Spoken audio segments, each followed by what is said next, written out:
exclusivo. Roberto Cabrini desembarca na fronteira da morte. Cidade Juárez, uma das mais perigosas do mundo. Um território dominado por cartéis de drogas e pela guerra entre gangues. Cabrini investiga o rastro dos narcotraficantes e documenta a tentativa dos imigrantes, muitas vezes usados como mulas, que se arriscam no meio do deserto para chegar aos Estados Unidos. Essa é a grande reportagem de hoje. A fronteira da morte.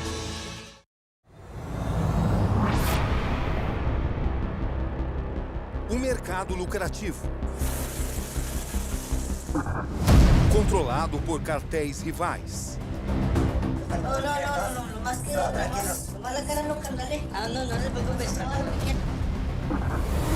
Duas gangues.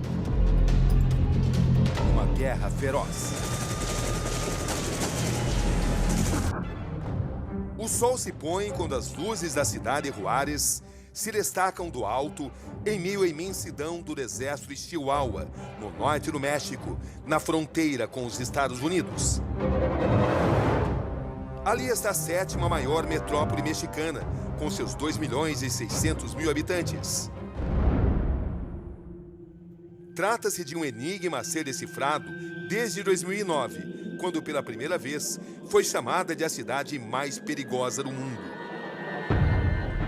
Em terra firme, após o longo corredor do aeroporto, a tensão está no ar. Soldados do exército abordam quem chega. Perguntam de forma direta o que veio fazer em Juárez. E estão fortemente armados. A razão está contida nesta inquietante máquina de matar. Resultado da guerra entre os cartéis e narcotraficantes, responsável por 200.000 mortes nos últimos 10 anos. Aqui na cidade de Juárez, a tensão é permanente. Ao fundo, a serra do mesmo nome, aqui no deserto de Chihuahua. Nesse momento, a polícia local está investigando mais uma tentativa de homicídio. Mais um capítulo da guerra entre os cartéis de Juárez e La Línea.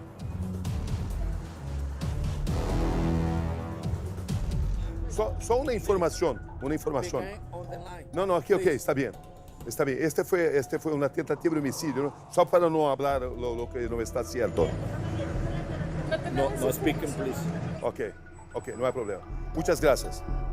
Aqui os policiais acabam sempre reféns da guerra entre os cartéis, entre policiais corruptos, policiais ameaçados de morte e aqueles que são honestos, acaba predominando sempre a lei do silêncio. É uma questão de sobrevivência. As ruas e os contrastes de Juárez ganham forma.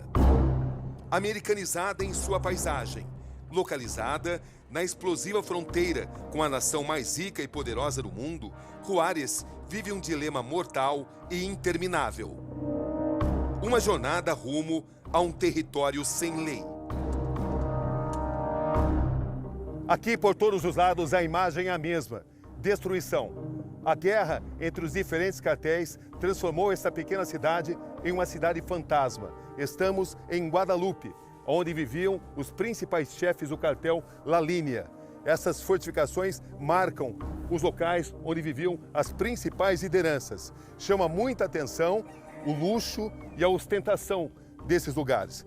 Vejam só, hoje totalmente destruídos, exatamente porque a área mudou de comando. Entrou uma outra facção, um outro cartel. À medida que caminhamos aqui, temos uma imagem mais apropriada dessas construções. Aqui se escondiam os chefes do tráfico e seus familiares. E também eram guardados armamentos, drogas. Sempre muito dinheiro, sempre muito poder. O poder paralelo deles é visível. O palco de uma guerra sangrenta. O cenário impressiona. Cidades vazias, destruídas, onde quem dá as ordens são os cartéis. Aqui nesse local funcionava um restaurante. Seu dono foi assassinado pelo cartel La Línea. Razão, traição. Ele deu informações sobre o funcionamento do cartel e foi impiedosamente executado. Para nós, a missão é clara: jamais perder tempo em zonas sob o domínio dos cartéis. E eles mandam em praticamente tudo por aqui. Seus olheiros estão espalhados. Mais um carro está passando aqui com movimentos estranhos. Estamos em uma das áreas mais explosivas nessa guerra entre os cartéis. Aqui funcionava uma fortaleza de um dos principais chefes do cartel La Línea. São muros altos em um local que era usado como verdadeira fortificação. Aqui eram guardadas drogas e também armas. E o local foi totalmente destruído. Vejam só a situação, o nível de destruição que nós encontramos aqui. E essa destruição se justifica. Ela marca uma mudança de controle aqui na área. La Línea se enfraqueceu, perdeu a força nesta área e foi substituída por outro cartel, o cartel de Sinaloa. Os domínios dos cartéis. Continuamos percorrendo esta pequena cidade, esta área controlada pelos cartéis. O que mais impressiona aqui é a ausência total do Estado. Não se vê polícia. A polícia não consegue entrar aqui, porque quem dá as cartas são os cartéis. No domínio do tráfico, barricadas são comuns. Táticas de guerra, de enfrentamento e de defesa. E aqui nessa mesma estrada encontramos um posto de checagem da Guarda Nacional, que junto com o Exército e a polícia tentam controlar a região, mas não conseguem. As drogas passam e sem qualquer problema. Razão, a corrupção. Chegamos até uma peça-chave da engrenagem do narcotráfico. Nele está a explicação do esquema milionário que envolve corrupção e vendas de drogas.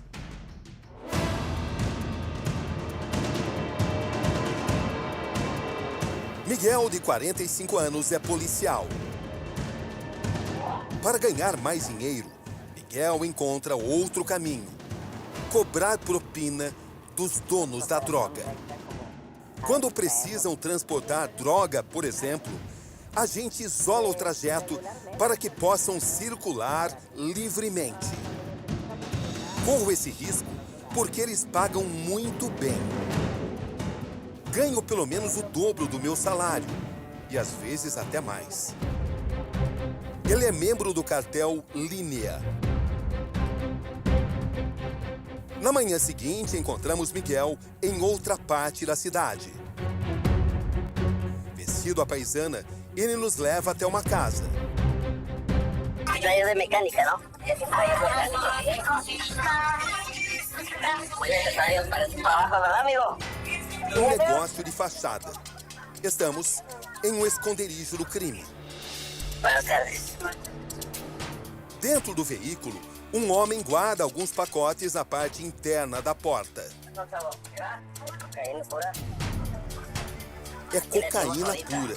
Chamamos isso de soda. Aqui tem 1 quilo. No dia seguinte, Miguel terá que atravessar uma das fronteiras. Na bagagem, 10 quilos de cocaína. Estamos em uma das fronteiras mais explosivas do mundo, conhecida por muitos como a Fronteira da Morte. Aqui desse lado, de onde eu estou falando, cidade Juárez, norte do México. Do outro lado, El Paso, estado do Texas, sul dos Estados Unidos. Entre os dois países, o Rio Bravo. Você pode notar dessa distância aqui aquele carro blindado, um carro blindado americano. E ali mais atrás, aquele extenso muro de metal cujas extremidades apresentam arame farpado. São esforços para tentar evitar a imigração ilegal e também o tráfico de drogas. Nada disso tem adiantado. Um muro de 5 metros de altura foi construído.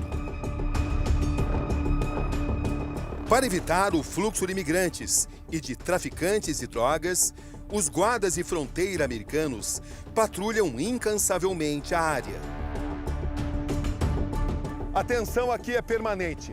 Ao longo dos anos, centenas e milhares de pessoas morreram aqui, tentando cruzar essa fronteira. Somente no ano passado, 853 pessoas morreram tentando entrar nos Estados Unidos. Para essas pessoas, a vida termina aqui. Esse é um símbolo de uma pessoa que morreu tentando entrar nos Estados Unidos. Nome: Leonardo. Data: 22 de agosto de 2009. Estamos agora a muitos quilômetros do centro de Ciudad Juárez, no México. Esta é uma das rotas usadas pelos narcotraficantes. Uma pequena estrada, uma estrada de terra que os carros percorrem, os carros dos traficantes, para encontrar brechas na fronteira entre México e Estados Unidos. Estamos no lado mexicano e ali já estamos falando do território americano. Na ponte que liga os dois países, a vigilância é ainda mais rígida. Estamos em uma zona crítica e nervosa. Ali em cima, a bandeira dos dois países. Esta é uma das 5 pontes que ligam México a Estados Unidos, aqui na região de Ciudad Juárez. Todos os dias, pelo menos 15 mil carros entram no território americano usando essas passagens. A fiscalização é extremamente rigorosa, mas não impede a entrada de toneladas de drogas, especialmente a cocaína, nos Estados Unidos. Demonstração do poder dos cartéis mexicanos do narcotráfico. Na estrada rústica de terra, que leva a uma das entradas clandestinas no território americano, observo a ação de 2 coiotes com um grupo de imigrantes venezuelanos desesperados. Eles querem entrar nos Estados Unidos de qualquer jeito. Fogem da fome em seu país de origem. Na imigração clandestina, coiote é o agente que conduz os imigrantes pelas áreas de fronteira, mediante pagamento. Aqui, eles são essenciais no funcionamento desse esquema clandestino. Percorremos as áreas mais decisivas da fronteira entre México e Estados Unidos, até que conseguimos documentar o exato momento em que coiotes tentam atravessar com 4 venezuelanos. É um momento nervoso. Parte do grupo atravessa. Até um cachorro é levado com eles. O cão é usado como guia na perigosa travessia. O ponto vulnerável, a brecha, um buraco na cerca da fronteira, facilita a ação. De repente, algo acontece. Do lado americano, a vigilância se aproxima e impede a travessia. Eles voltam rapidamente. O cachorro também retorna. Consigo me aproximar dos coiotes. E após uma conversa inicialmente tensa e desconfiada por parte deles, consigo convencê-los a contar sua história. Aqui na região do Vale de Juárez, começo de noite. Estamos na fronteira entre México e Estados Unidos e encontramos esses 2 rapazes que estão à espera de uma oportunidade para poder entrar em território americano. Qual é a sua idade? Ambos têm 18 anos e usam nomes e código, procedimento próprio no universo dos coiotes. Somos de Parral nosotros. De Parral. Eles vêm da cidade de Parral, famosa por ter sido lugar onde o lendário líder revolucionário Pancho Villa foi assassinado em 1923. E como vão fazer para lograr entrar nos Estados Unidos? Así como está ahí, como lo notó, el agujero y los meto y corre, le dijo. Correr nomás, tenemos que ir a las casas y en las casas, pues ya ahí locales. Nosotros nomás nos dedicamos a dejarlos ahí en las casas. Há quanto tempo que tu tenta entrar nos Estados Unidos? No, nós não intentamos, nosotros entramos y ya. Eles dizem que não sentem medo da polícia de imigração. Pero é possível se entrar nos Estados Unidos com a fiscalização, com as pessoas, com as polícias? Es posible, todo se puede en esta vida. Como se hace? Nomás hay que correr y ya, papá. Ver si saber movimientos y si viene la gente de allá, la policía, nos ponemos a correr, a estudiar de todos lados. Pero há riscos. Como todo. Polícia que, aliás, se tornou mais ativa no lado mexicano, exatamente pela pressão exercida pelo governo americano. Yo en Estados Unidos no quiero nada, nomás asegurar mis personas que traigo ahí allá. E tu crês que consegue entrar nos Estados Unidos? Eles me davam as últimas explicações quando são surpreendidos. A polícia de imigração está chegando. Começo a narrar tudo. Fugindo em grande velocidade. E essa é a vida de quem tenta cruzar a fronteira. A fiscalização surge e eles tratam de tentar driblar a fiscalização, correm com isso riscos. O carro da polícia está dando marcha ré. Vejam só, além desses dois que nós entrevistamos, a gente consegue ver daqui outras pessoas. São outros rapazes, é um grupo de pelo menos 10 pessoas. Todos eles tentavam cruzar a fronteira com os Estados Unidos. Vejam só, os policiais estão correndo em direção a eles. É um flagrante dessa situação, uma situação social, uma situação policial e uma situação de imigração entre os países. Vejam só, a polícia perseguindo os rapazes que estavam tentando entrar nos Estados Unidos. São riscos que eles aceitam correr. Muitos morrem desta forma aqui, nesta fronteira tão explosiva do planeta.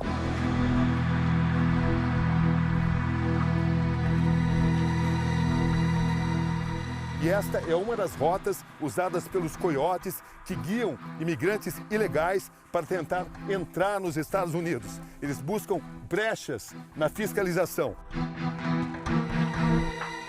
Coiotes como esses chegam a lucrar até $1.500 por pessoa que eles conseguem ajudar a entrar ilegalmente nos Estados Unidos. Uma jornada que muitas vezes termina em morte. Equipamentos modernos, com alta tecnologia, são usados na vistoria. Cães farejadores também auxiliam na segurança.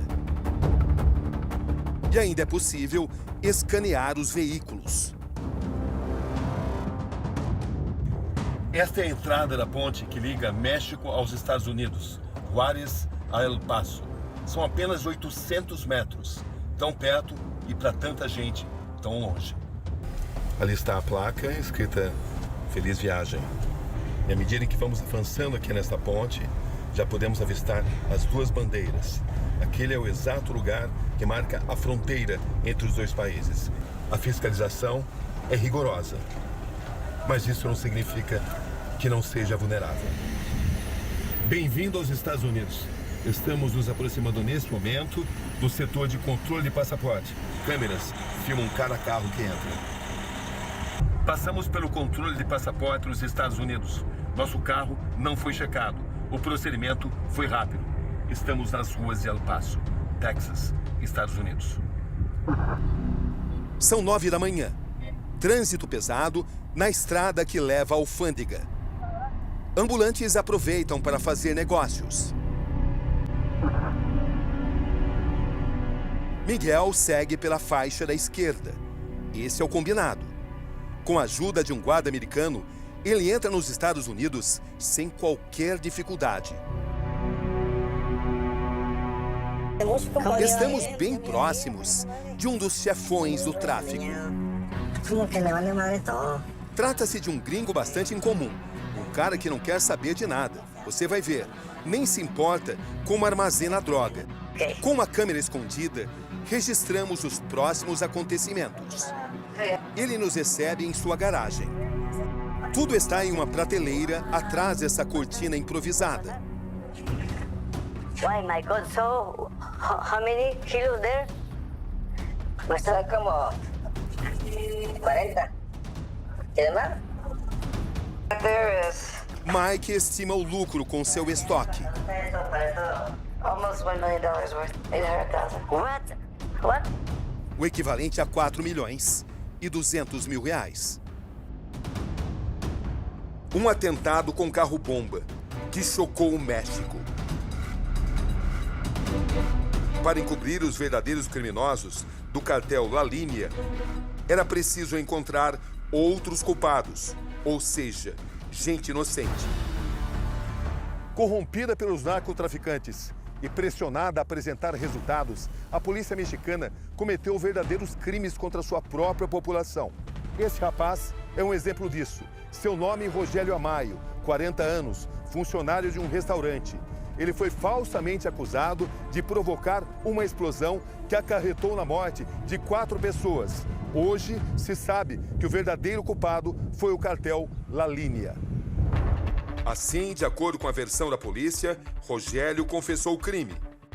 Esse é o noticiário da época. Repare, ele se baseou nas informações de setores da polícia, pelo que se conhece hoje, comprometidos com o cartel. Detonación del auto bomba. Uno de ellos confesó haber participado en la explosión de un auto. Rogelio Amaya Martínez. Sua confissão foi obtida sob tortura.